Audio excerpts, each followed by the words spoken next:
Je vous ai mis le lien de la session Bicast dans la conversation, ainsi que le code session qui est 15 58 57.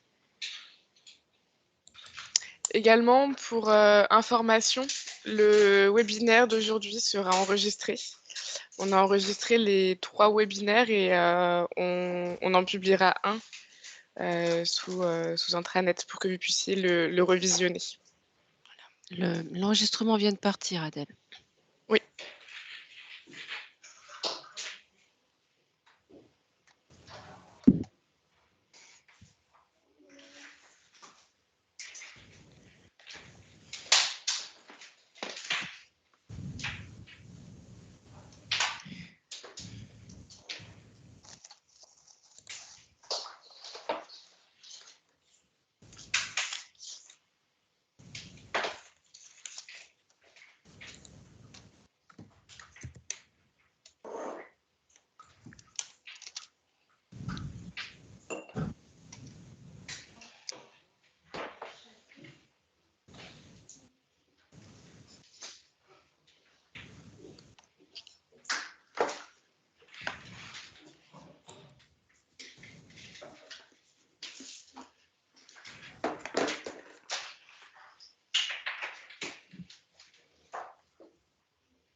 Moi, j'ai tapé le code, mais ça tourne. Hein. Je sais pas si c'est normal. C'est normal C'est sur Chrome, hors Citrix? Oui, oui. On va voir. Normalement, moi, me dit une présentation est en cours, mais ça tourne. Moi, j'ai pas eu de soucis. Est-ce que d'autres personnes ont le même souci ou pas? Je pense que c'est parce que le questionnaire n'est pas encore lancé, non? Ouais, c'est peut-être ça, parce que je vois Alors, normalement, vous 34, devez juste avoir accès à la première slide où il est écrit accès à la session Bicast. Et pour participer, oui, vous êtes ça, je l'ai. plusieurs à l'avoir. Oui, bah c'est bon, c'est bon. Ok. Parfait.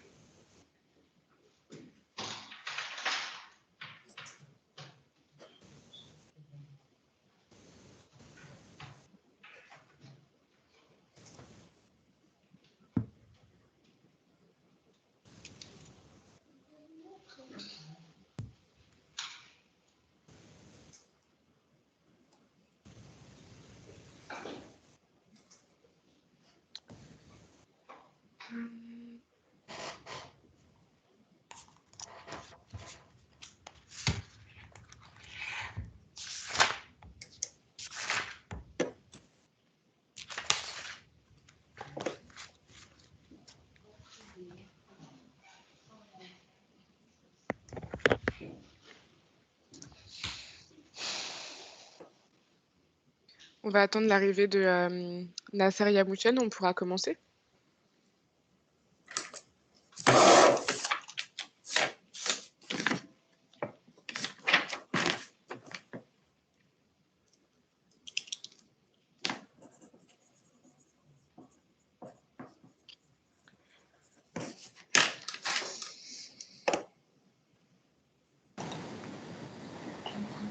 Bonjour.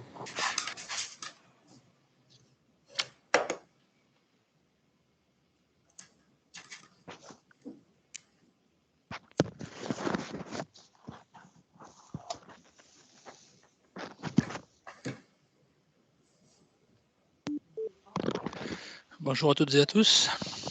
Bonjour. Nasser. Bonjour. Bonjour. Bonjour. On va pouvoir commencer. Bonjour à tous et bienvenue dans ce premier webinaire relatif à l'apprentissage dans la fonction publique hospitalière. Alors, je me présente pour ceux qui ne me connaissent pas, je suis Adèle Meroux. Je suis juriste en droit de la formation de professionnels et en droit de la santé au sein du service DFC de la NFH. Et j'animerai aujourd'hui ce webinaire avec l'aide de Béatrice Inglisian et Nasser Yamouchen. Vous pouvez vous présenter, s'il vous plaît.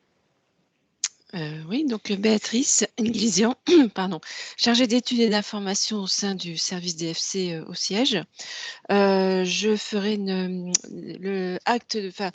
je serai la modératrice sur la partie conversation de Teams, sur laquelle nous vous invitons à rédiger vos questions, si vous en avez, lors de la présentation, et nous essaierons d'y répondre à la fin de chaque partie de façon orale. Et c'est très important pour nous qu'on ait ce retour écrit, parce que ça nous permettra ensuite d'alimenter la future foire aux questions, la FAQ, qui sera produite ultérieurement sur le sujet. Je vous en remercie par avance et bon webinaire. Merci Béatrice.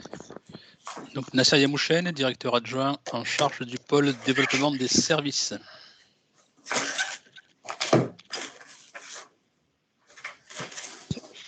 Alors, merci Béatrice, merci Nasser. Nous allons pouvoir commencer ce webinaire. Avant toute chose, est-ce que tout le monde a pu se connecter à la session du cast? Oui. Oui. Ok, eh bien c'est parfait, on va pouvoir commencer. Avant de commencer, Nasser, peut-être voulez-vous introduire le webinaire? Oui, quelques mots. D'abord, merci à toutes et tous de votre présence. Merci Adèle et Béatrice pour la préparation, l'organisation et l'animation de ce sujet. Un premier rendez-vous qui est le premier de 3 rendez-vous en réalité. L'idée, c'est de vous permettre à toutes celles et ceux qui ont vocation à gérer l'apprentissage, d'appréhender de façon la plus précise et la plus large possible le sujet. Avec une réalité particulière, vous le savez, la fonction publique hospitalière n'avait pas vocation jusqu'à présent, sur le plan juridique en tout cas, à déployer l'apprentissage. Apprentissage qui a sa source juridique dans le Code du travail. Code du travail qui nous est assez étranger, en tout cas étranger aux établissements hospitaliers. Ça a comme conséquence, une conséquence qui est relativement simple, c'est qu'on va se retrouver souvent dans des espaces juridiques pas totalement définis. On a quelques zones grises, on va dire ça comme ça, sur lesquelles c'est notre pratique et des décisions politiques qui feront, entre guillemets, loi. Je vous en donnerai quelques exemples au fil de l'eau. Je disais premier 3 rendez-vous parce qu'on a souhaité en faire 3. Un aujourd'hui, un deuxième webinaire sur une autre partie de la gestion des contrats d'apprentissage et une troisième partie dans le cadre d'une offre de formation institutionnelle que nous avons achetée et qui sera là assurée par un prestataire extérieur sur une journée pour reboucler à la fois les questions que nous aurons traitées dans le cadre des webinaires et élargir tout en approfondissant toutes les questions pratiques et juridiques de l'apprentissage. Là, on est sur à peu près 1 heure, 1 heure et demie de webinaire, donc c'est 3 heures plus une journée. C'est une ambition grande d'être hyper performant en un jour et demi, pour faire simple, sur ce sujet-là. C'est le minimum en tout cas qu'on puisse faire.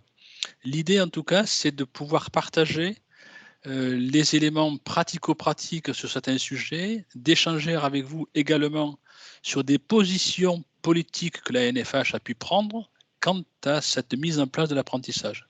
Je vais prendre un cas très concret pour imaginer le propos. Lorsqu'on prend le cas du financement des frais annexes, par exemple, le Code du travail prévoit que les frais annexes sont financés par l'OPCO. Bien. Nous ne sommes pas OPCO. Donc ce texte ne s'applique pas à nous. Nos collègues de la fonction publique territoriale ont décidé de ne pas financer, en plus ce ne sont même pas eux non plus, ont décidé de ne pas financer les frais annexes. Ils ont décidé de financer 50% des frais pédagogiques, comme nous le faisons. Donc un exemple très concret de pratiques différentes de ce que dit le droit, parce que nous sommes différents. On aura des zones d'ombre également un peu différentes, mais je ne vais pas les dévoiler puisque vous avez des questions sur le sujet. J'ai fait l'erreur hier. Donc on aura des questions sur le sujet notamment du financement du coût pédagogique, où là aussi, on a une position qui est particulière, différente de ce que prévoit le Code du travail, parce que ce Code du travail ne s'applique pas forcément à nous. Alors, soit il ne s'applique pas à nous, néanmoins, si on développe l'apprentissage, c'est pour permettre à nos établissements de recruter plus et mieux des professionnels. On a pu le voir sur notre première session. Le nombre, par exemple, de masters en informatique qu'on a recrutés par le biais de l'apprentissage est assez impressionnant. Et on sait qu'on n'aurait pas eu ces salariés sans cette logique-là. Néanmoins, il faut aussi les attirer par des conditions. Et ce que j'évoquais un instant sur les frais annexes, dire à un agent, un apprenti, qu'on ne finance pas ses frais annexes, ça peut être un frein au recrutement. Donc on est toujours entre deux positions pour lesquelles nous préconisons des choses, mais ensuite, au bout du bout, vous le savez, ce sont les établissements qui décideront sur un certain nombre de points. Donc notre cadrage politique à NFH, c'est de fixer des règles, de les faire évoluer dans le temps, et je le dis tout de suite, elles évolueront certainement dans le temps parce que la pratique voudra qu'on harmonise, qu'on permette effectivement, on a permis un certain nombre de pratiques divergentes sur la première année, on aura certainement vocation à les permettre un peu moins dans les années à venir. En tout cas, d'harmoniser ces pratiques-là. Donc l'idée, c'est on fixe un cadre, on harmonise de pratiques, et ensuite, dernier point, on communique sur ces éléments-là. On a un vrai sujet avec les CFA qui ne comprennent pas comment nous fonctionnons. On les comprend pour le coup, parce qu'on ne fonctionne pas comme les autres. Donc, ils ne comprennent pas comment nous fonctionnons. Et on est en train de travailler sur un document de communication que les délégations pourront transmettre au CFA pour qu'ils voient bien comment nous fonctionnons à la NFH. Une fois de plus, toutes les règles ne sont pas figées, elles sont posées, mais pas figées. Elles auront probablement vocation à évoluer sur toute une série de points. Voilà en préambule ce que je voulais évoquer sur la situation particulière de la NFH, parce que le droit n'est pas totalement posé là-dessus, parce qu'on est en phase collective d'expérimentation nouvelle, même si on a vocation à le pérenniser. Voilà en quelques mots sur mon propos introductif. Bon webinaire, à tout à l'heure. Merci Nasser pour ces propos introductifs. Alors, nous allons pouvoir commencer. Je vais vous présenter tout d'abord la manière dont est construite ce webinaire. Tout d'abord, une introduction assez rapide où je vous présenterai des éléments de définition, des éléments terminologiques sur l'apprentissage, quelques éléments de contexte, et je vous présenterai également les sources juridiques applicables à l'apprentissage dans la fonction publique hospitalière. Ensuite, ce sera à vous de jouer, c'est pour ça que nous sommes sous Bicast aujourd'hui. Nous allons parcourir ce premier webinaire via des cas pratiques juridiques, donc sur l'éligibilité à l'apprentissage et sur la conclusion du contrat. Et enfin, en troisième partie, Béatrice vous présentera la création de diplômes sous GE. Donc, nous allons commencer avec quelques éléments introductifs. Donc tout d'abord, qu'est-ce que l'apprentissage ? Donc l'apprentissage, juridiquement, c'est une forme d'éducation alternée qui associe aussi bien une formation pratique au sein d'un ou plusieurs établissements qu'une formation théorique au sein d'un CFA. Alors la formation pratique, elle sera fondée sur l'exercice d'une ou de plusieurs activités professionnelles en relation directe avec la qualification objet du contrat qui a été conclu entre l'apprenti et l'employeur. La formation théorique, elle reposera sur des enseignements dispensés pendant le temps de travail dans un centre de formation d'apprentis et tout ou partie de cette formation théorique pourrait être effectuée à distance. Quel est l'objectif de l'apprentissage ? Il a donc pour objectif de favoriser l'acquisition de compétences théoriques et techniques par l'obtention d'un diplôme ou d'un titre à finalité professionnelle figurant au RNCP. Vous l'avez compris, l'apprentissage se matérialise par un contrat. Là, ça va être à vous de jouer sur les éléments terminologiques. Je pense que vous savez que la terminologie applicable aux personnes recrutées sous contrat d'apprentissage est différente de celle applicable aux agents de la fonction publique hospitalière. Ici, on va vous demander de retrouver les éléments qui s'appliquent aux apprentis et de les sélectionner. Vous allez donc avoir un QCM. Plusieurs réponses sont possibles. Vous avez 2 minutes pour répondre. Alors ici, vous avez les termes de apprenti, traitement, agent public titulaire ou contractuel, salaire, agent public, code général de la fonction publique, salarié sous contrat de droit privé et code du travail.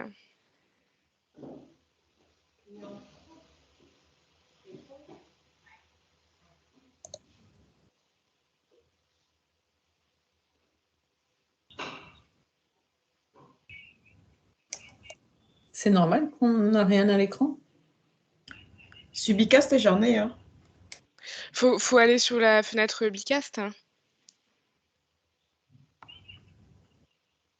Est-ce que depuis Alors, tout à l'heure, vous avez vu... j'ai bien Bicast, mais en revanche, je ne peux rien sélectionner. J'ai pas la main. Et il faudrait le code aussi pour... Ah, mais vous n'avez pas pu vous connecter à Bicast en amont? Non. Alors, le lien de la session et le code figurent dans la conversation. Ah. Ok.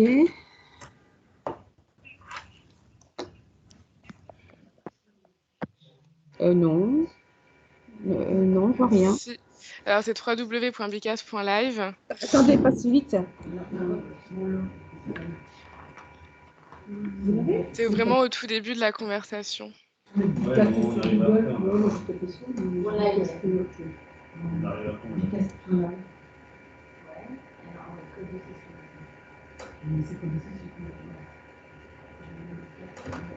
nous manque quoi? Il nous manque le code de session. J'essaie de le retrouver. Alors, c'est 155 857. Merci, Béatrice.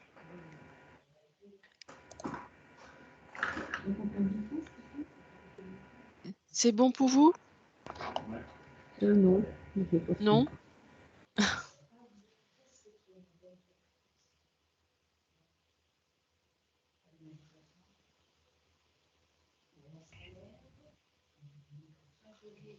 Est-ce que tout le monde a réussi à se connecter à Bicast?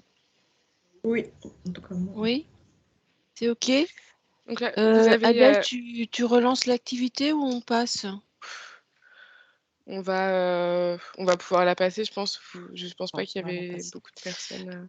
Et juste pour des raisons pratiques, s'il vous plaît, si vous pouviez couper vos micros ensuite pendant la présentation, que ça parasite pas après, parce que la dernière fois, on a eu des petits échos, des bugs. Merci à vous. Merci. Donc là, tout le monde a bien accès à la slide de correction. Oui. Oui, oui, c'est bon. Ok, merci beaucoup. Donc, on va pouvoir continuer. Alors, effectivement, les personnes recrutées en contrat d'apprentissage s'appellent des apprentis. Ils sont rémunérés par le biais d'un salaire. La relation qu'ils entretiennent avec leur employeur est une relation salariale. Ils sont sous contrat de travail de droit privé. Et la base légale applicable sera le Code du travail. À l'inverse, au sein de la fonction publique hospitalière, on parlera d'agents de traitement, d'agents publics donc titulaires ou contractuels, et de Code général de la fonction publique. Quelques éléments de contexte à présent sur l'apprentissage et les récentes évolutions réglementaires. S'il est depuis longtemps possible de conclure un contrat d'apprentissage dans la fonction publique hospitalière, initialement, le financement de celui-ci se faisait sur les fonds propres de l'établissement. Mais grâce à l'engagement des pouvoirs publics et des instances paritaires de la NFH, 2 décrets ont été publiés au Journal officiel en septembre 2021 pour contribuer au développement de l'apprentissage dans la fonction publique hospitalière. Donc, ces décrets, vous en avez entendu parler, c'est celui du 9 septembre 2021 qui crée une aide financière exceptionnelle forfaitaire de 3 000 € pour le recrutement d'apprentis dans la fonction publique hospitalière et le décret du 20 septembre 2021 qui inclut l'apprentissage dans le champ des actions de la formation professionnelle tout au long de la vie, pouvant être financées sur le plan de formation des établissements de la fonction publique hospitalière. De ce fait, tous les types de frais, qu'ils soient pédagogiques, que ce soit les frais de salaire ou les frais annexes, seront éligibles au plan de formation de l'établissement. Quelles sont les conséquences de ces évolutions réglementaires? Donc, dorénavant, les établissements de la fonction publique hospitalière pourront financer l'apprentissage sur leur plan de formation, sur les fonds mutualisés de la NFH et via les subventions qui pourront être attribuées dans le cadre de conventions partenariales conclues avec la NFH. Quelles sont les sources juridiques qui s'appliquent à l'apprentissage? Donc, une grande partie, comme l'a dit Nasser, une grande partie des sources juridique applicable se trouve dans le Code du travail, aussi bien dans sa partie législative que dans sa partie réglementaire. Le contrat d'apprentissage est un contrat de travail de droit privé, donc on va appliquer d'une manière générale les dispositions applicables au droit privé, mais il est à noter que dans le Code du travail, il existe des dispositions spécifiques à l'apprentissage dans le secteur public non industriel et commercial. Je vous ai remis les articles, bien sûr, vous n'allez pas les retenir, mais moi je ne les retiens pas. Il s'agit des articles L 6227-1 à L 6227-12 du Code du travail. Et donc, ces dispositions spécifiques seront toujours à appliquer en priorité par rapport aux dispositions générales du Code du travail sur l'apprentissage. Également, on a quelques textes réglementaires relatifs à l'apprentissage qui ne figurent pas au sein du Code du travail. Il s'agit de la circulaire du 8 avril 2015 relative à la mise en œuvre de l'apprentissage dans le secteur public non industriel et commercial, du décret du 27 décembre 2019 relatif au dépôt du contrat et des 2 décrets dont je vous ai parlé tout à l'heure sur le décret du 9 septembre 2021 portant création d'une aide au recrutement d'apprentis et celui du 20 septembre 2021 relatif au développement de l'apprentissage dans la fonction publique hospitalière. J'en ai fini pour cette introduction. Avant de passer au cas pratique, est-ce qu'il y a des questions? Alors, il y a une question, mais qui en fait concerne plutôt justement qui sera dans la partie des cas pratiques sur le financement. Donc, j'étais en train de rédiger à Karine qu'on répondra à sa question dans cette deuxième partie, en fait. Par contre, il y a un petit souci pratique. Oui. Quelqu'un souhaiterait qu'on agrandisse la présentation car on ne voit pas le texte. C'est Nathalie Desgranges. Est-ce que comme ça, c'est mieux? J'ai réussi Sous à Bicast, agrandir un peu. Je suis pas sûre de pouvoir davantage agrandir. Après, on vous transmettra le support. Vous allez avoir accès au PowerPoint. On vous l'enverra, mais là, pour l'instant, je ne peux pas agrandir davantage la présentation. Bon. Donc on rappelle bien que c'est sous Bicast, hein, que ça permet quand même un écran un peu plus grand. Oui, que vous allez vous-même d'ailleurs pouvoir contrôler sous Bicast. Vous pouvez zoomer si vous le souhaitez. Via le navigateur. Moi, je le vois plus facilement là, mais merci. De rien. Je vous en prie. Bon. Alors, s'il n'y a plus de questions, nous allons pouvoir passer au cas pratique. Donc là, ça va être à vous de jouer. Donc, il faudra, pour ceux qui sont venus sur la fenêtre Teams, retourner sous Bicast sur votre navigateur Internet. Pour pouvoir répondre à cette première activité, sélectionnez, donc il va y avoir une liste de cas et vous allez devoir sélectionner les personnes éligibles à l'apprentissage. Alors, un mineur de 14 ans, mineur de 16 ans en situation de handicap, majeur entre 16 et 29 ans révolus, un majeur de 31 ans ayant rompu son précédent contrat pour une cause dépendant de sa volonté, un majeur de 40 ans en situation de handicap et un majeur de 32 ans ayant un projet de création d'entreprise dans le champ d'une activité réglementée. Il vous reste une trentaine de secondes pour répondre.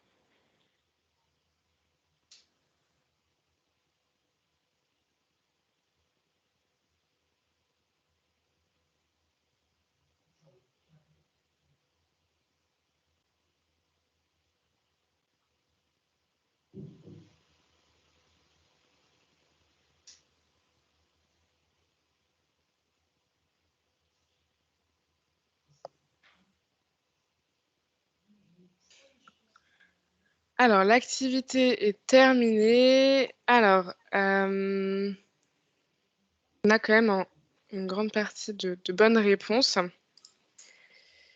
Alors ici, sur les conditions d'éligibilité relatives à l'âge de l'apprenti, je vous ai réalisé quelques schémas. D'une manière générale, le grand principe, il me semble que vous l'avez tous trouvé, sont éligibles à la conclusion d'un contrat d'apprentissage les personnes âgées entre 16 et 29 ans révolus. Il existe cependant des exceptions à ce principe. Tout d'abord, un mineur de 15 ans pourra conclure un contrat d'apprentissage s'il justifie avoir accompli la scolarité du premier cycle de l'enseignement secondaire. Également, pour les personnes qui ont entre 30 et 35 ans, il y a 2 possibilités dans lesquelles elles seront éligibles au contrat d'apprentissage. Tout d'abord, si le contrat d'apprentissage fait suite à un précédent contrat et conduit à un niveau de diplôme supérieur au précédent contrat. Également, second cas dans lesquels les personnes entre 30 et 35 ans seront éligibles au contrat d'apprentissage, c'est si le précédent contrat a été rompu pour une cause indépendante de la volonté de l'apprenti. On a également 3 cas dans lesquels on n'appliquera pas le critère de l'âge de l'apprenti. Donc, quel que soit l'âge de la personne, si elle rentre dans l'une de ces 3 catégories, elle sera éligible à un contrat d'apprentissage. Il s'agit d'une part des personnes qui ont un projet de création ou de reprise d'entreprise dans le champ d'une activité réglementée.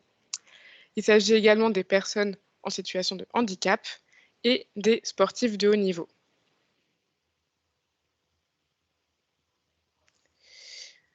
Alors, encore une activité. Est-il possible de conclure un contrat d'apprentissage à l'issue d'un CDD? Oui, si la personne était en CDD dans le même établissement. Oui, si les conditions relatives à la conclusion du contrat d'apprentissage sont remplies. Non, le contrat doit être conclu pendant le CDD. Ou non, sauf si la personne est en situation de handicap. Il vous reste 10 secondes pour jouer.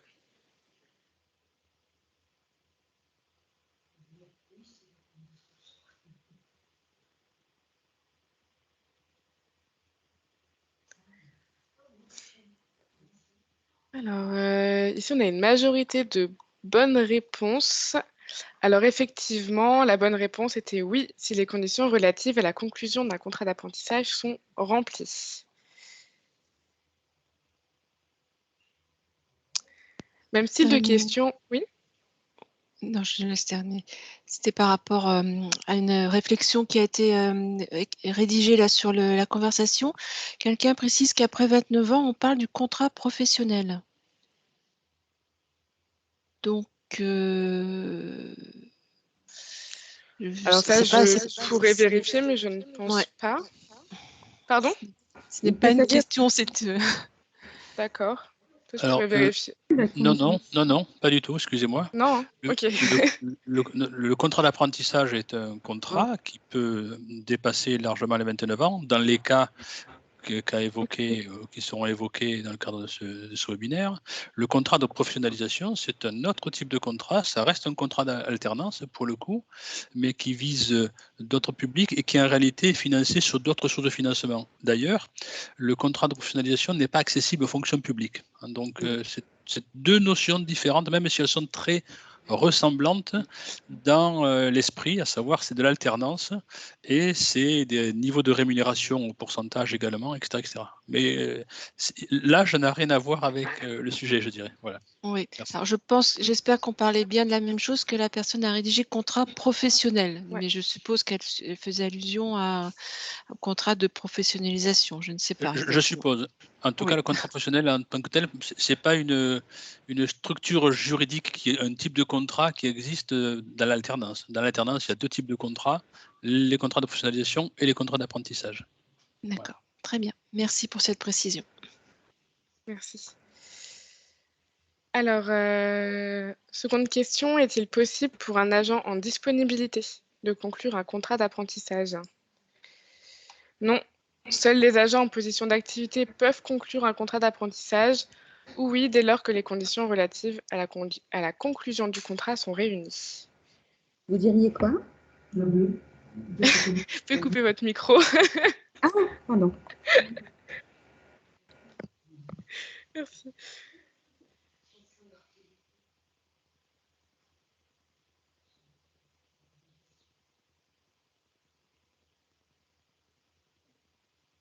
Alors effectivement, c'était la deuxième réponse. Donc oui, dès lors que les conditions relatives à la conclusion du contrat sont réunies. Alors, quelques éléments de réponse sur la conclusion d'un contrat d'apprentissage après un CDD ou lors d'une disponibilité. Donc, le décret du 20 septembre 2021 inclut l'apprentissage dans le champ des actions de formation professionnelle tout au long de la vie. C'est-à-dire que sont éligibles au contrat d'apprentissage toutes les personnes qui peuvent être éligibles en tant qu'apprentis, et cela inclut également donc les agents contractuels et titulaires de la FPH, mais toute autre personne qui peut avoir la qualification d'apprenti. C'est pour ça que sous réserve que les conditions relatives à la conclusion du contrat soient remplies, il est possible de conclure un contrat d'apprentissage à l'issue d'un CDD ou lors d'une disponibilité.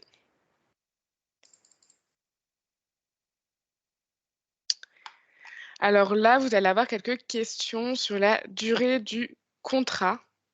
Tout d'abord, est-ce que le contrat d'apprentissage peut être conclu pour une durée indéterminée? Conclure un contrat d'apprentissage en CDI. Oui ou non?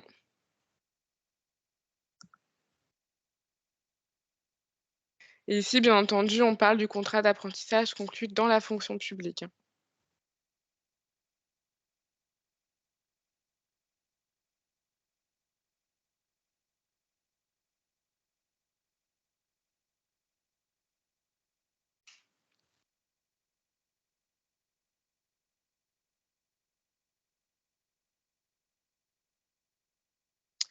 Alors effectivement, au sein de la fonction publique, le contrat d'apprentissage est toujours conclu pour une durée limitée. Ce n'est que dans le droit privé qu'il est possible de conclure un contrat d'apprentissage pour une durée indéterminée. Ce n'est pas possible dans la fonction publique.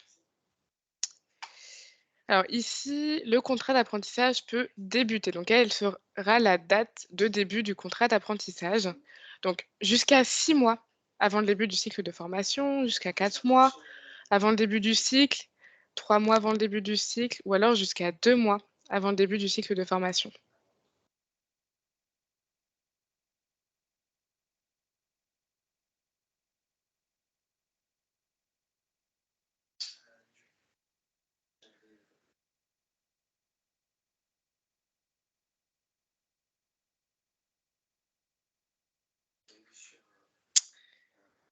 Alors effectivement, la bonne réponse était jusqu'à 3 mois avant le début du cycle de formation.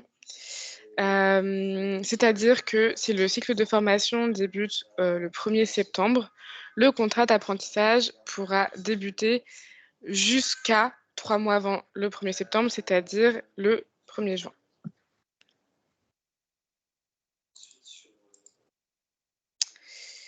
Le contrat d'apprentissage peut se poursuivre jusqu'à 3 mois après la fin du cycle de formation, jusqu'à 6 mois après la fin du cycle de formation ou jusqu'au jour précédant le début d'un nouveau cycle de formation.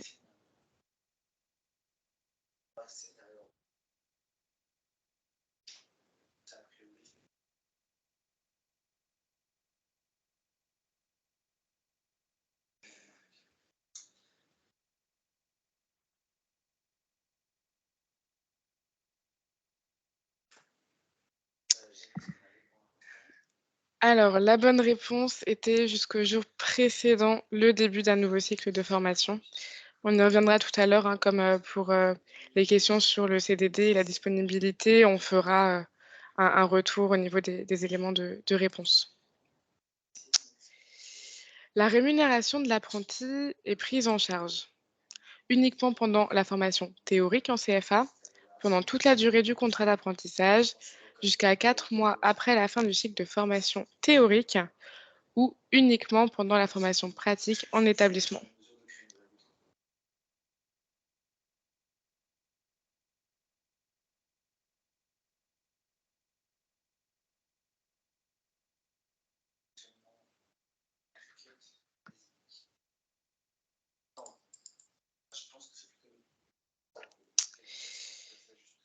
Alors oui, ici, il y a beaucoup de bonnes réponses. Pendant toute la durée du contrat d'apprentissage était la Bonne réponse.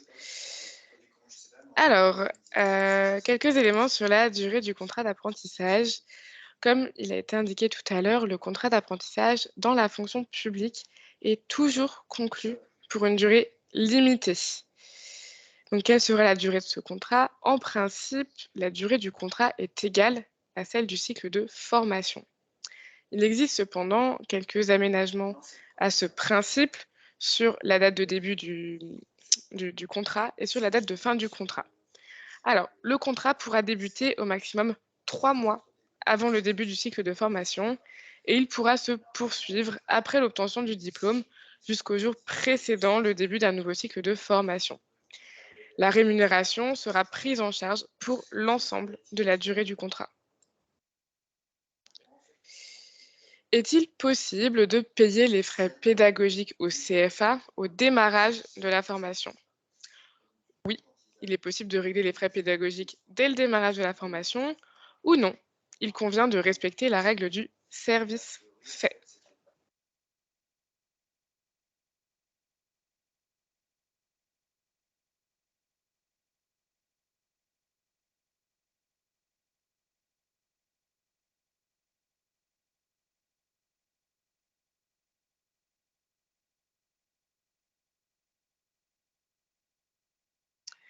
Alors effectivement, il convient de respecter la règle du service fait parce que l'ANFH, en tant qu'organisme financeur de formation, paye après service fait et sur présentation des pièces justificatives. Pour information, la preuve de la réalisation de l'action se matérialise soit par la fourniture d'une attestation de présence, soit par la fourniture d'une feuille d'émargement. En conclusion, il n'y aura pas d'exception à la règle du service fait dans le cadre de l'apprentissage. Comment est déterminé le salaire de l'apprenti? Par le Code du travail, par la loi portant statut de la fonction publique hospitalière, en fonction de l'âge de l'apprenti, de la région dans laquelle a lieu la formation, du niveau de diplôme préparé ou en fonction de l'avancement de l'apprenti dans le cursus de formation. Vous avez 15 secondes encore pour répondre, un peu moins.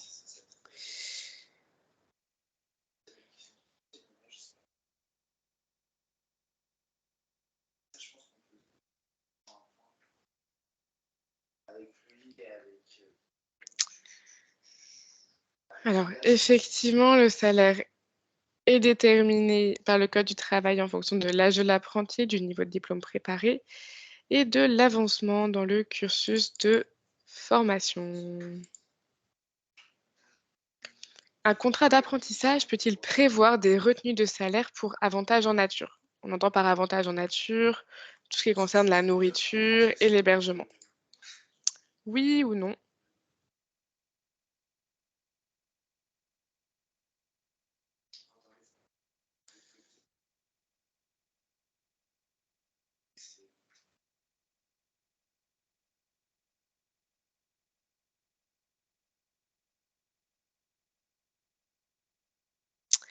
Alors, le contrat d'apprentissage peut prévoir des retenues sur salaire pour avantages en nature. On y reviendra tout à l'heure, mais c'est une possibilité. Alors, comment est déterminé le salaire de l'apprenti? Vous aviez bien répondu et on l'a dit, qu'il est déterminé en fonction de l'âge, du niveau de diplôme préparé et de l'avancement de l'apprenti dans le cursus de formation. Il faut savoir que le Code du travail fixe un salaire minimum perçu par l'apprenti pendant le contrat. Il ne fixe pas de salaire maximum, il fixe seulement un salaire minimum. Et ce salaire donc correspondra à un pourcentage du SMIC. Et le SMIC applicable, c'est celui qui est applicable à l'instant T. Donc aujourd'hui, on se base sur le barème applicable au 1er janvier 2022. Ici, je vous ai reproduit un tableau de récapitulatif, donc des rémunérations minimales fixées par le Code du travail en fonction donc de l'âge de l'apprenti et de son avancement dans le cursus de formation. Donc par exemple, une personne en contrat d'apprentissage entre 21 et 25 ans en première année aura droit à 53% du SMIC, soit 849,65 € minimum par mois.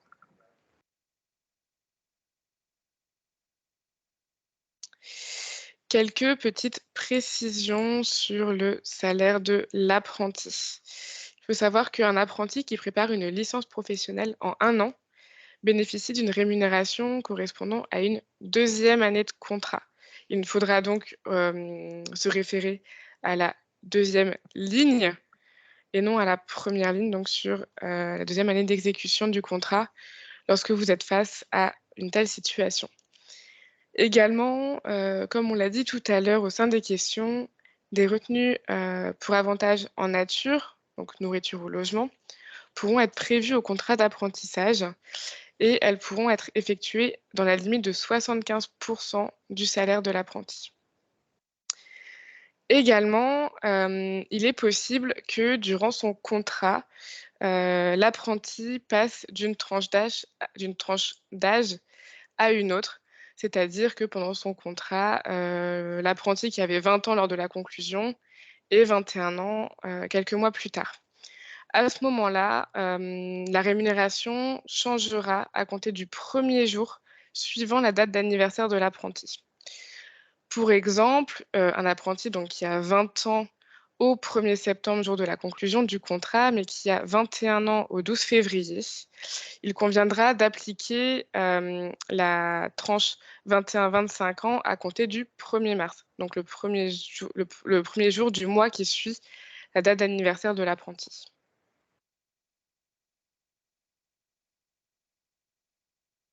Est-il possible de rémunérer un apprenti au-delà des taux fixés par le Code du travail, donc au-delà des taux qui ont été présentés dans le tableau de slide auparavant? Oui ou non?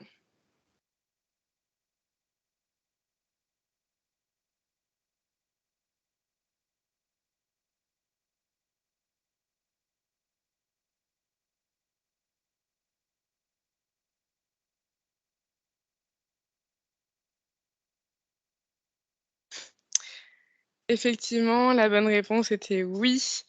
Comme je l'ai dit tout à l'heure, la réglementation fixe le salaire minimum pouvant être perçu par l'apprenti, mais il ne fixe pas de salaire maximum. De ce fait, les établissements seront libres de fixer et de financer sur leur plan de formation un salaire supérieur au taux fixé par le Code du travail. Également, un point de vigilance, mais ça on y reviendra dans le webinaire de la semaine prochaine. En principe, les employeurs publics sont exonérés de certaines charges patronales, telles que les cotisations d'assurance sociale, les allocations familiales, pour les contrats d'apprentissage qu'ils financent. Cette exonération, elle sera valable jusqu'à un seuil d'1,5 fois le SMIC, et pas au-delà. Adèle, avant Oui. d'aborder la question de prise en charge, il y a une question là sur la conclusion du contrat.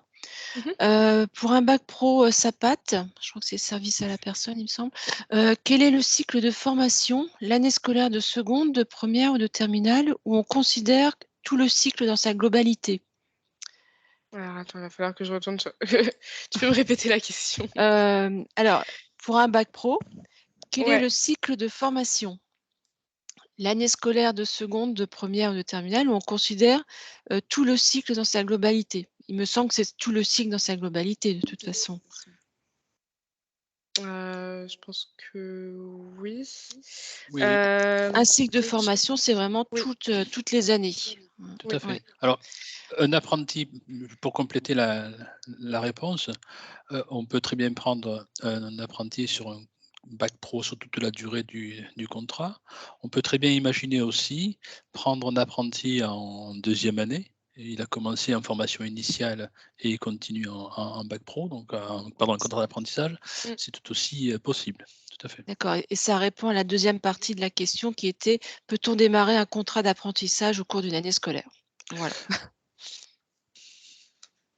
Merci Nasser. C'est OK, tu peux reprendre, je pense, Adèle. OK, c'est c'est bon, j'ai retrouvé la slide. Alors, pardon, Alors, juste pour compléter la réponse, en revanche, on verra, mais on le verra plus tard, que ça pose la question de quelle rémunération à l'apprenti. Est-ce qu'il est rémunéré comme apprenti première année ou deuxième année? Mais on y reviendra plus tard. Voilà. merci Nasser. Alors, sur la prise en charge du salaire de l'apprenti, il faut savoir qu'un principe a été posé sur les fonds mutualisés. C'est-à-dire que les fonds mutualisés financent en priorité les coûts pédagogiques de la formation.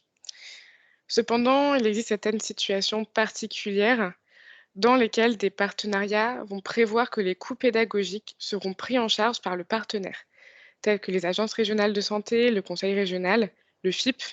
Et dans ce cas, les fonds mutualisés pourront financer les salaires à hauteur du plafond déterminé par le niveau de formation NPEC.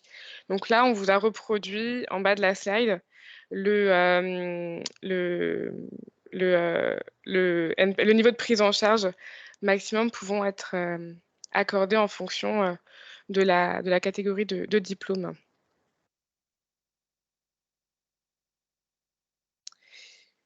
J'en ai fini pour ma partie juridique. Y a-t-il des questions?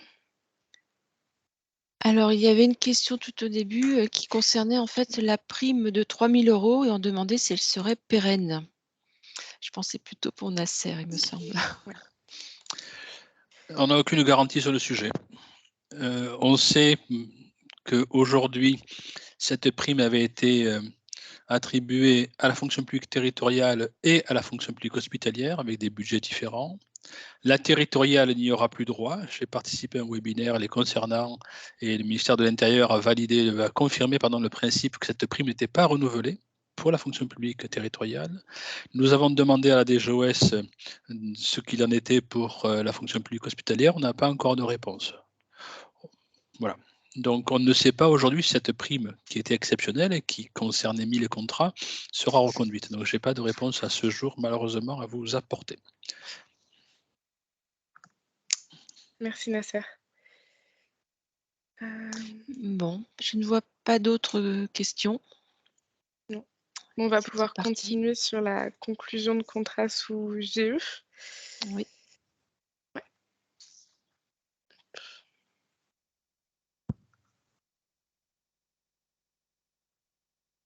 Tout le monde voit bien l'écran? Non, en fait, là, tout au moins sous Teams, ce n'est plus partagé. Ah, pourtant, j'ai cru, pardon.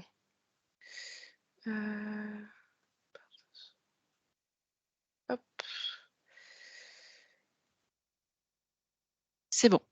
C'est bon? On l'a à Voilà. nouveau. Merci.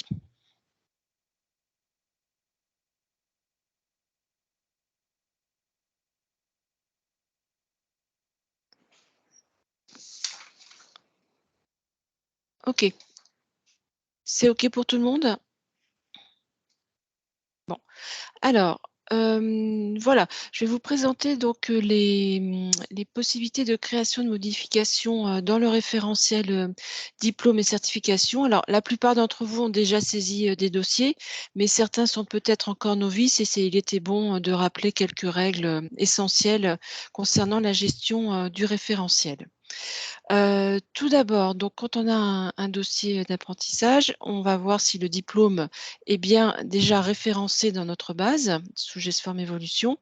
Après, bien sûr, avoir recherché par un mot-clé ou le numéro d'RNCP quand on l'a, parce qu'effectivement, il y a deux possibilités. Soit sur le CERFA, c'est mentionné. Je sais qu'il y a eu 2 formulaires différents de CERFA où c'était obligatoire ou pas obligatoire de le mentionner. Donc, dans le meilleur des cas, vous avez le numéro RNCP, ce qui vous permet donc de le retrouver dans la base de GE via la recherche, ou alors par le mot-clé. Alors, si le diplôme n'est vraiment pas créé, il faut que la délégation donc le crée en renseignant les champs obligatoires qui sont le libellé, l'abrégé qui se génère automatiquement et le niveau de formation, ainsi donc que ce numéro de RNCP ce qui me permet ensuite de mieux identifier le diplôme demandé. Parce que parfois il peut y avoir des homonymes dans les libellés, hein, donc pour pas qu'il y ait d'équivoque. Ensuite, donc, ça suit le process, le workflow dans GE, hein, avec les éventuelles comment dire, validations ou refus. Un refus, ça ne veut pas dire que c'est un refus comment dire, définitif, parce que parfois on peut s'apercevoir que effectivement le diplôme était quand même déjà créé, mais par exemple avec un autre numéro RNCP.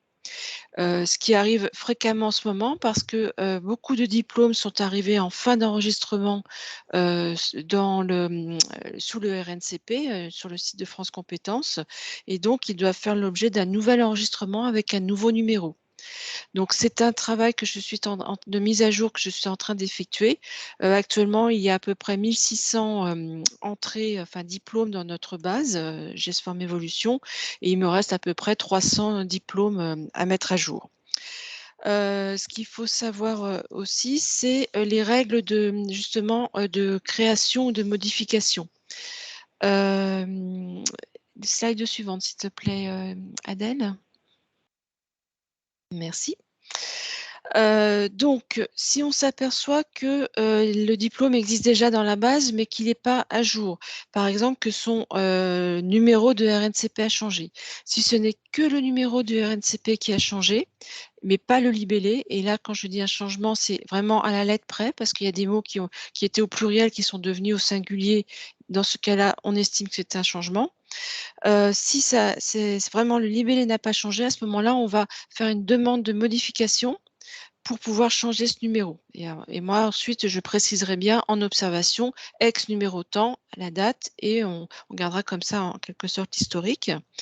Ça peut aussi être sur le nombre d'heures, ce qui a moins d'incidence sur le dossier apprentissage. C'est plutôt dans le contexte FQSCPF d'ailleurs. Alors, vous allez avoir quand même beaucoup de cas comme ça, parce que ce qu'il faut savoir, c'est qu'actuellement, France Compétences a prévu de ne renouveler qu'à peu près 50% du RNCP et 30% du répertoire spécifique. Bon, sur le répertoire spécifique, il n'y en aura pas au niveau de l'apprentissage, mais ça sera aussi pour le FQCPF. Pourquoi? Parce qu'ils appliquent maintenant strictement les critères qualité énoncés par la loi Avenir Professionnel. Et donc le niveau d'exigibilité au niveau de l'enregistrement est nettement plus haut. C'est aussi une volonté d'un peu centraliser les différents diplômes. Il peut y avoir, comme je disais, plusieurs diplômes qui existaient sur le marché, qui avaient exactement le même titre, parfois les mêmes référentiels, avec des certificateurs différents. Donc là, ils demandent en quelque sorte, presque ils obligent les certificateurs à se regrouper de façon à ce qu'il n'y ait plus qu'un seul diplôme avec un référentiel commun. Alors, ce qui arrive, c'est que vous avez parfois le CFA qui n'est que, entre guillemets, habilité à délivrer la certification. Donc ça, dans la fiche sur le site de France Compétences, on va y revenir tout de suite après, vous allez le retrouver en information en bas de la fiche. C'est-à-dire qu'en haut, vous aurez le certificateur, voire les co-certificateurs, parce qu'il peut y en avoir plusieurs. Et en bas de la fiche, les organismes habilités à délivrer la certification ou le diplôme.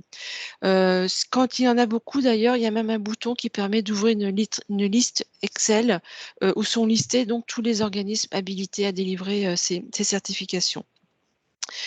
Donc, ça, c'est dans le cas, comme je le disais auparavant, où il y a un changement, comment dire, juste sur le numéro RNCP, le nombre d'heures. Par contre, si à la fois le numéro, le libellé et le numéro RNCP ont changé, là, ça doit faire l'objet d'une création de nouvelles fiches. Hein, donc, vous créez la nouvelle fiche. Moi, ensuite, quand je reçois la demande, je vais bien voir si la fiche précédente existait. Je mets bien en observation ex tel libellé, tel numéro de RSNP pour qu'on ait bien l'historique sur, comment dire, sur tous ces changements.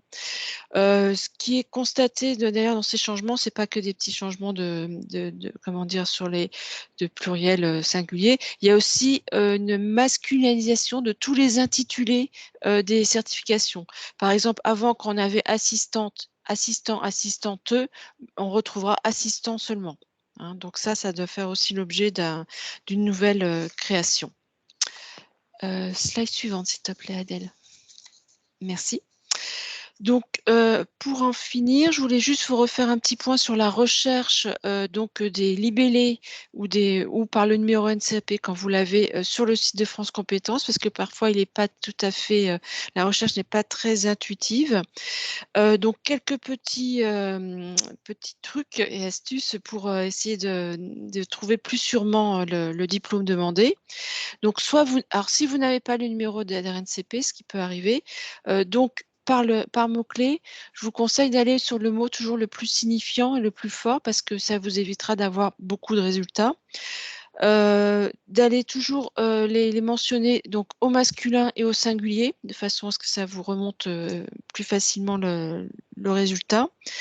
Il n'y a pas de distinction, par contre, ça c'est pratique de case, c'est-à-dire que vous pouvez mentionner en majuscule, en minuscule, avec ou sans accent. Par contre, sur les diplômes type BTS, CAP, etc., là c'est pas très évident parce que si vous mettez le sigle, ça marche pas. Il faudra mettre brevet de technicien supérieur, certificat d'aptitude professionnelle, ce qui est un petit peu long parfois.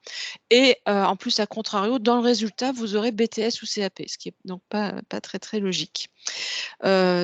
Vous avez aussi, là je ne voulais pas mentionner la possibilité d'avoir une recherche avancée qui vous permet aussi de filtrer par le niveau, par exemple, ou par le certificateur si vous l'avez. Enfin, dans la liste de résultats, soyez assez attentif à la colonne de droite qui vous mentionne si le diplôme est actif ou inactif. Ça veut dire s'il est donc enregistré ou pas enregistré au RNCP. Dans les cas où il est inactif, vous avez 3 grands cas d'inactivité que je vous ai relistés ici en bas. Soit la certification n'existe plus du tout, c'est-à-dire qu'elle n'est plus du tout disponible sur le marché des certifications, le certificateur l'a arrêtée. Soit elle existe toujours, mais elle n'est plus enregistrée au RNCP. Dans ce cas, vous avez une date d'échéance sur la fiche une fois que vous l'ouvrez. Ou alors, elle n'existe plus, mais comme je l'ai évoqué précédemment, elle a été remplacée par une autre. Et dans ce cas-là, vous avez le libellé de la nouvelle certification et quand vous cliquez dessus, vous atterrissez sur la nouvelle fiche. Donc, ça vous permet d'avoir l'historique. Voilà en gros ce que je voulais vous dire sur les diplômes. Si de toute façon vous avez des questions au moment où vous recevrez les prochains dossiers, n'hésitez pas à me les remonter, soit par mail ou par téléphone. Je vous remercie. Merci Béatrice. De rien. Mon écran qui s'est mis à... Ouais. Ah, c'est bon. J'ai plus accès. Hop, arrêtez le partage. Parfait. Merci Béatrice pour cette présentation. Est-ce que vous avez des questions? Alors, il n'y en a pas par écrit, mais on peut peut-être laisser peut-être à l'oral. Les personnes s'exprimer effectivement à l'oral. Moi, j'en ai une, Nathalie. Au niveau des frais de remboursement, qu'est-ce qui s'applique puisque c'est des contrats de droit privé et qui sont dans la FPH? Pour les remboursements de frais. De frais de déplacement, etc. De déplacement, ouais. Alors les ça, frais annexes. on en reparlera dans le webinaire de la semaine prochaine. Il y aura toute une partie vu que ce sera sur l'exécution du contrat et sa rupture échéance. Mais voilà, on en reparlera plus longuement la semaine prochaine parce que c'est un sujet assez complexe. D'accord.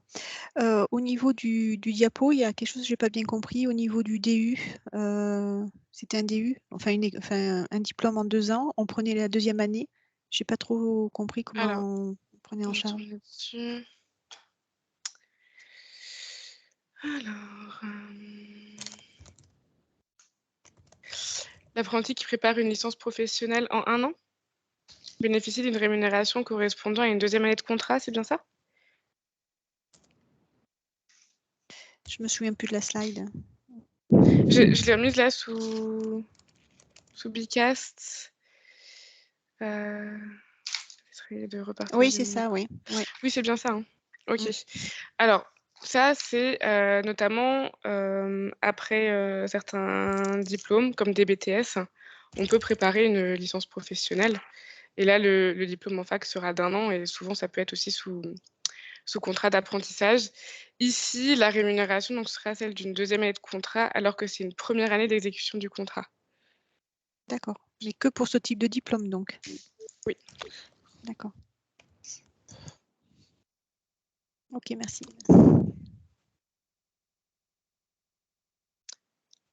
Alors, là, je vois que quelqu'un souhaiterait revenir sur la prise en charge de la pédagogie. Est-ce qu'il y a un Ouais. financement sur fonds mutualisés et convention avec l'ARS? Alors, est-ce que c'est oui, c'est celle-ci. Est-ce que vous voulez que je repartage mon écran ou pas? Oui, s'il vous plaît. En fait, c'est moi. Ouais. Je m'interroge D'accord. sur les plafonds, sur le niveau de prise en charge quand il y a aussi un financement extérieur. Alors, lorsqu'il y a un financement extérieur et que, par exemple, le coût pédagogique est à 0 parce que, le coût pédagogique est pris en charge par, le partenaire. En Alors fait, comment on finance quand il y a prise en charge avec un partenaire? Est-ce que le partenaire peut prendre en charge la totalité sans prendre en compte les seuils par rapport au niveau là, du diplôme? Ou est-ce qu'on doit quand même se limiter au niveau du diplôme de prise en charge? Donc, concrètement, c'est une question effectivement qui revient régulièrement dans le cadre des partenariats. Nous, on parle des plafonds de l'ANFH. Donc, il est clair que les plafonds sont ceux posés par l'ANFH sur ces fonds mutualisés. Dans le cadre de partenariat, on va prendre quelques exemples puisqu'on en a. Hypothèse 1, on a un conseil régional, je ne sais plus dans quelle région et peu importe, qui va financer des éducs, des moniteurs éducateurs, je crois. Elle va prendre en charge le coût pédagogique des moniteurs éducateurs. Elle va le prendre en charge totalement. Donc, pas de sujet là-dessus. Elle prend en charge le coût pédagogique des moniteurs éducateurs. Donc, on ne le plafonne pas par définition. La question qui se pose, c'est du coup, que finance la NFH? Donc, prenons l'hypothèse que le coût pédagogique, que le plafond qu'on appliquerait à ce coût pédagogique soit de 6 000 €. Ces 6 000 € vont s'appliquer non pas au coût pédagogique puisqu'ils sont pris en charge par le partenaire, mais ils s'appliqueront au traitement. C'est le transfert, c'est le cas d'exception, le transfert de la prise en charge des coûts pédagogiques vers le traitement. Donc, on prendrait les 6 000 €. Si on avait dû affecter 6 000 €, eh bien, on affecte 6 000 € au traitement. Deuxième hypothèse, c'est peut-être un peu celle à laquelle vous pensez. Le partenaire prend en charge une partie du coût pédagogique, c'est un peu le sujet peut-être que vous avez derrière, et ce qui aurait pour conséquence de diminuer notre participation pour arriver à la prise en charge des 50%. Nos 50%, ils s'appliquent quel que soit le niveau de financement du partenaire. L'idée, c'est si l'établissement potentiellement a droit à 6 000 €, parce que le coût était à 12 000, eh bien, on appliquera ces 6 000 €. L'idée, ce n'est pas de diminuer l'apport de la NFH, c'est de mieux financer le contrat d'apprentissage.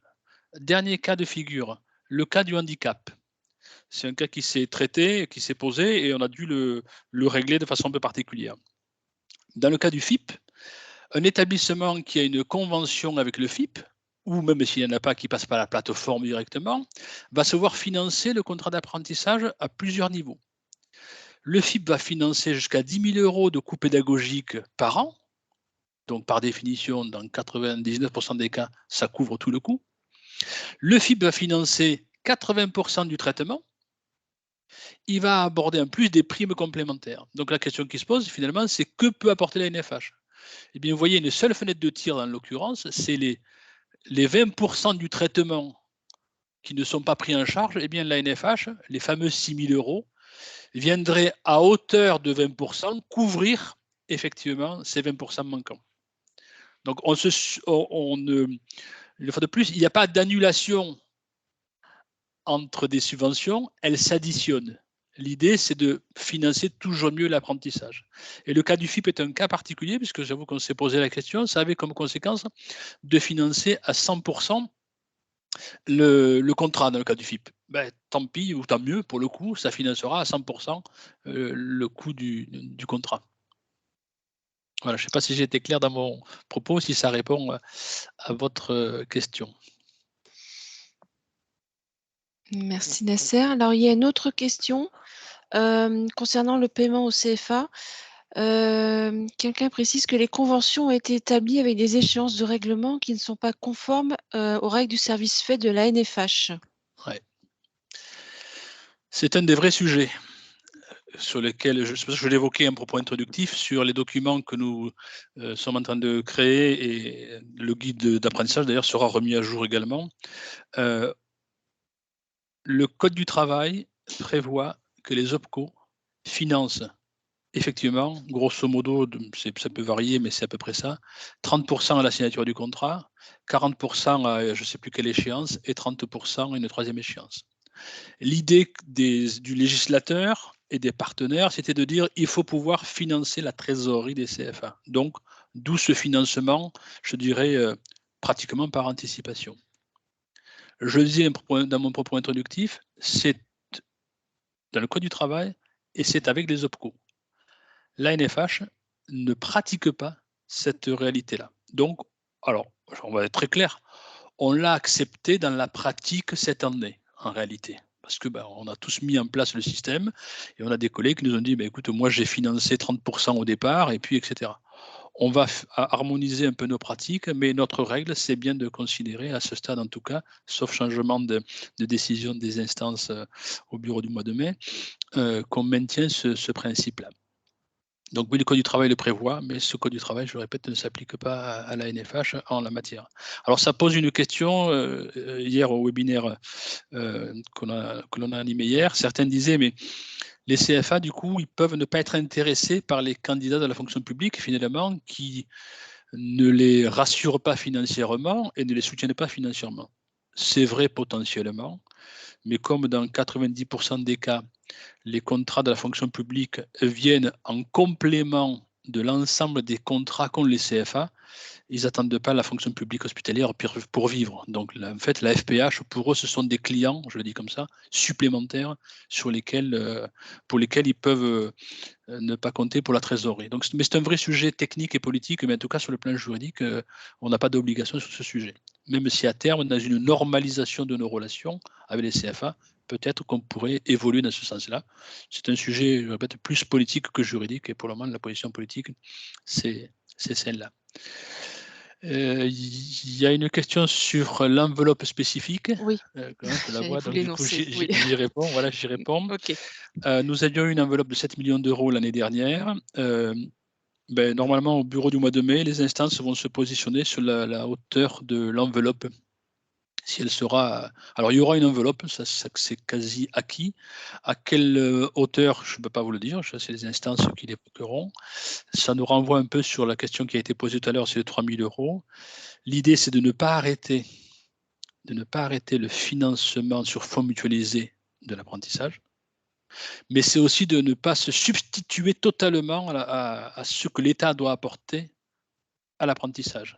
Vous savez que dans le privé, l'État apporte une aide jusqu'à 8 000 euros, et nos instances souhaitent que la fonction publique hospitalière puisse bénéficier du même accompagnement. Donc, il y a un jeu un peu technique à aborder là-dessus. Donc, il y aura une enveloppe. Je ne sais pas de quel montant elle sera. Je pense que le bureau du mois de mai devrait pouvoir la déterminer, en tout cas. Merci, Nasser. S'il vous plaît, j'ai une question. Par rapport à ce qu'on disait tout à l'heure sur la facturation là, des organismes, quand on a un organisme qui nous dit justement qu'on doit payer 30%, etc., qu'est-ce qu'on peut lui opposer? Parce que moi, j'ai même un organisme, l'ARCEA, pour ne pas le citer, qui m'a dit qu'il n'était pas obligé de mettre les dates de formation sur la facture. J'ai posé la question à Adèle hier. Qu'est-ce qu'on peut leur donner, nous, comme texte, en leur disant qu'ils ne doivent pas procéder de cette façon? Alors, ça fait partie du document que j'évoquais tout à l'heure sur ce qu'on va pouvoir vous communiquer pour donner au CFA. Dès lors que les conventions originelles, c'est un problème de convention, dès lors que les conventions originelles prévoient un certain nombre de modalités, on a vocation à respecter les conventions qu'on a signées. Le vrai sujet, c'est en amont, pour le coup, c'est d'avoir des conventions qui correspondent à nos pratiques. Et nos pratiques, c'est celles qu'on va vous valider et vous formaliser par écrit qui permettent de dire la position politique et juridique, c'est celle-là. Nous ne sommes pas OPCO. Nous ne sommes pas OPCO. Donc nous ne sommes pas signataires de cet accord entre la DGFP et les OPCO quant au financement de l'apprentissage. C'est une réalité. Alors là où le bas blesse un peu, il faut être honnête jusqu'au bout, c'est que nos collègues de la fonction publique territoriale, eux, ont validé le principe, ont fait leur cette obligation. C'est-à-dire que la fonction publique territoriale, historiquement, accompagne les CFA au même titre que les OPCO.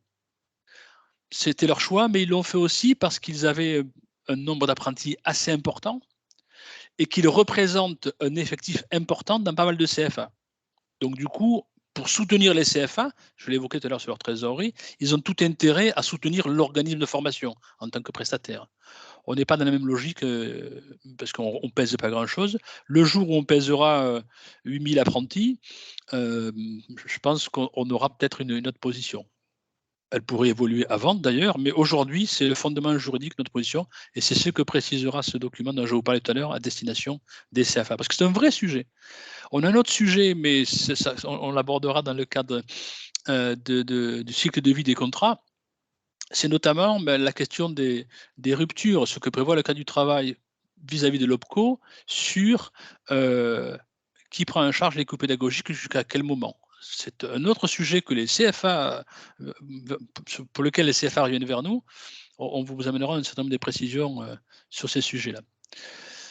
Alors la question, c'est sous quel délai cette communication va être disponible? Je vais aller directement, Béatrice. Écoutez, elle va être validée au bureau du mois de mai. Donc ça veut dire que dans la foulée, on pourra vous la communiquer. Ok, merci. Merci Nasser. Est-ce que vous avez d'autres questions à nous poser?